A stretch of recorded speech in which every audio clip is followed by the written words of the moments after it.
Pues hablamos esta mañana de este asunto con Wenceslao Peñate, que es catedrático de Psicología Clínica en la Universidad de La Laguna. Señor Peñate, ¿qué tal? Muy buenos días. Buenos días. Bueno, ¿qué le está pasando a nuestros jóvenes hoy en día que viven pensando en el suicidio y cada vez entran en estados depresivos? Bueno, yo creo que lo que les pasa a los jóvenes y a los niños es prácticamente lo que le pasa también a la sociedad, ¿no? Y es que cada vez, pues bueno, tenemos en general pues mejores recursos, tenemos una sociedad pues evidentemente mejor planificada, pero también hay algunas personas que no se ajustan adecuadamente y van a tener dificultades, y este aparente progreso que estamos teniendo en la sociedad no es inocuo. Y a algunas personas les cuesta mucho adaptarse, y a veces las demandas que la sociedad les reclama pues les supone una petición insalvable para ellos y hace que se desanimen también los niños y también los adolescentes. Bueno, lo dice usted, tenemos recursos, lo tenemos todo y somos menos felices. Da la sensación, ¿no? Sí, eso quizás sería mucho más profundo, ¿no? Y nos replantearía cuáles son los valores realmente a los que dirigimos nuestra vida, ¿no? Hay mucha sabiduría sobre eso, ¿no? Pero yo creo que las cosas no van a cambiar a corto plazo ni a medio plazo. Y hoy en día vivimos pues en lo inmediato, en lo aparente, en la competitividad, ¿no? Y a pesar de que casi todos después en privado decimos que esas cosas pues no nos gustan, no nos atraen, no son nuestras metas vitales, pues en la práctica cotidiana es lo que hacemos, ¿no? Y evidentemente son metas, son propósitos, son deseos que nos vienen un poco dados, nos vienen impuestos, no son genuinos, no son nuestros, y en un momento determinado nos va a chirriar, en un momento determinado nos va a saltar, no nos gusta o no nos ajustamos a ello, porque como puede ocurrir con los adolescentes, esos estándares sociales de belleza, de atracción, si quiere, de conseguir determinado tipo de cosas, de pertenencias, ¿no? Pues la verdad que para algunos adolescentes les supone un reto muy complicado. Bueno, ¿y dónde podemos encontrar las causas?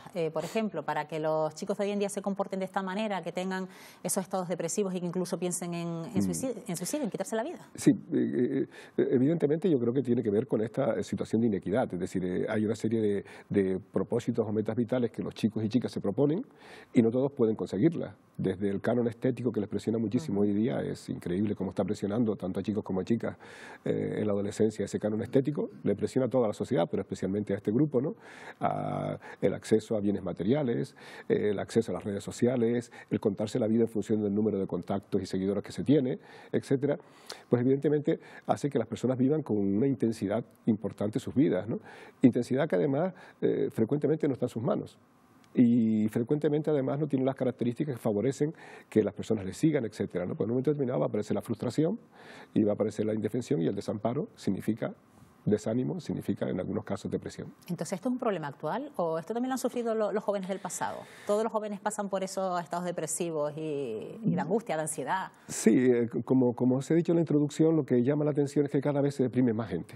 Es decir, sobre todo en la sociedad occidental. Es decir, es verdad que depresión infanto-juvenil siempre ha existido, que los chicos y chicas siempre se han deprimido. Lo que llama la atención hoy día es que cada vez se deprimen más. A mí sí me gustaría, a propósito de la vinculación con el suicidio, es muy dramático el suicidio y especialmente el suicidio infanto-juvenil, pero a mí no me gustaría vincularlo tan directamente con la depresión. Es decir, el suicidio tiene entidad en sí mismo. La persona suicida tiene unas características determinadas. Es verdad que muchas personas que se suicidan también están diagnosticadas de depresión, pero ocurre con otro tipo de patologías, no solamente con la depresión, ocurre con la esquizofrenia y ocurre con otros trastornos, donde incluso el porcentaje de personas que se suicidan es mayor. Por tanto, no me gustaría vincular suicidio a depresión. El suicidio tiene entidad en sí mismo, es un tema muy grave, y evidentemente el que una sociedad como esta le esté haciendo ver a un chico o una chica con 14 o 15 años que no tiene salida, tenemos un problema. ¿Y qué señales, por ejemplo, podemos notar en nuestros hijos para que los padres nos salte esa señal de alarma para actuar? Es interesante porque la depresión infanto-juvenil no se caracteriza, no es una depresión pequeñita, no es una depresión como de los adultos en pequeño, no, tiene una sintomatología propia. Y, por ejemplo, frecuentemente los sentimientos de tristeza no van a aparecer. Los padres y el profesorado suele ser una persona muy atenta para ello, van a tener que observar que en ambientes muy familiares se irritan mucho, se enfadan mucho, son muy hostiles, se incomodan por todo. En realidad lo que muestra es su gran insatisfacción consigo mismo, con cómo les va la vida, con cómo la sociedad les trata, ¿no? Y se muestran siempre con esa irritación, con esa hostilidad, con esa rabia, especialmente en el espacio familiar. Y desde el punto de vista escolar, una característica es la tendencia al aislamiento. Y eso es muy importante porque el profesorado, que suele ser, estar muy atento a ello, se va a dar cuenta de aquellos chicos y chicas que poco a poco se van aislando. Después van teniendo dificultades académicas, después van teniendo otros problemas añadidos, problemas de sueño, problemas de apetito, pero esencialmente lo que habría que fijarse por un lado es la irritabilidad, ¿no? Un cambio brusco en su comportamiento, que suele ser irritable, incómodo, hostil, y en el colegio hay una tendencia a aislarse. Y esto es interesante porque aquellos chicos que de por sí son introvertidos, se aíslan, pero siempre han sido así, no hay que sospechar que estén deprimidos. Pero cuando hay un cambio comportamental, entonces conviene tomarlo en cuenta.